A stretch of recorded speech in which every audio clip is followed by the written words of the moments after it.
footballgameplan.com, where football makes sense. I'm Memory Hunters of the playbook, breaking down the Chargers versus the Bills. Now let's take a look at some keys to victories for Buffalo to see what they can do this week to get a victory out there in San Diego. When you look at the Buffalo Bills offense, you have to start with quarterback Ryan Fitzpatrick. And what I like most about the things they do offensively is that they attack every quadrant of the field. And against San Diego, that plays into the Chargers' biggest weakness. So the Bills have to come out and spread the field like they normally do and running out of those spread formations. I've noticed that the Bills have a lot of success when running out those 2x1 sets or 3x1 sets. That's when the holes open up because you take that extra guy out of the box. And with a guy like CJ Spiller that has this breakaway speed, he should be able to rip off long runs against that Chargers defense, because the Chargers right now are a little bit light in the run defense department. So I think the Bills come in this week on the road and pack their running game. Defensively speaking, the Bills have to get back to those playmaking, opportunistic ways. And the way they can do that is by applying pressure. They have to make sure they get in the face of Phillip Rivers. Guess what? He's not going anywhere. He's a statue in the pocket. So if they can get interior pressure against this guy, they could have some success in creating those turnovers, which made them more effective in the early part of the season. And if they're able to do that, then this Bills offense has the capacity or the capability to score points in bunches, but it's all predicated on that defense getting pressure and creating turnovers. They picked off Tom Brady 4 times. They were able to sack John Beck 9 times. So the Bills defense has shown pockets of greatness. For them, it's all about consistency and playing within themselves for 4 quarters. Let's take a look at some keys to victories for the Chargers to see what they can do to win this ball game at home.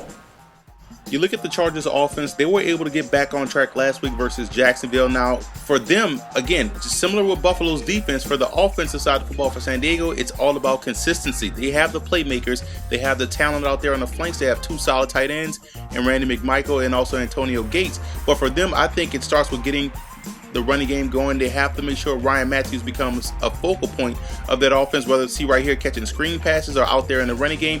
This guy is the straw that stirs the Chargers' drink. If they can get him going and get that balance going, this is a tough team to defeat. Now, when attacking the Buffalo Bills, the Bills want to get pressure. They want to get after the quarterback. The problem is they may not have the pieces there yet. So what they can do is spread out these guys and attack the short to intermediate passing game to help move the football up and down the field. Defensively, you look at what the Chargers bring to the table. They have some athletic outside rushers. They do a great job of applying push and pressure. Now, attacking the Buffalo Bills, you have to make sure you protect the short to intermediate, the flats. The Bills do not go across the middle or deep down the field like one would suggest with a spread offense. They do attack the flats very well, and they have the playmakers at every receiver to make one miss. So if the Chargers are going to be effective this week against Buffalo, they have to make sure they win the short to intermediate passing battle.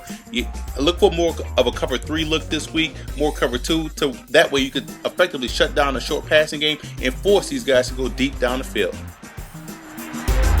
Let's look at some X factors in this ball game to see which player or players can have an impact on the outcome in this ball game.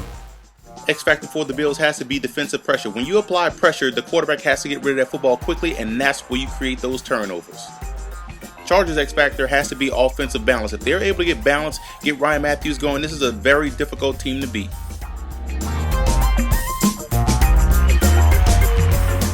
I'm going with San Diego in this ballgame. I like their passing attack because it's a vertical attack. Both teams really can't stop the run, so I think the Chargers, if they get into a passing match, will win this ballgame.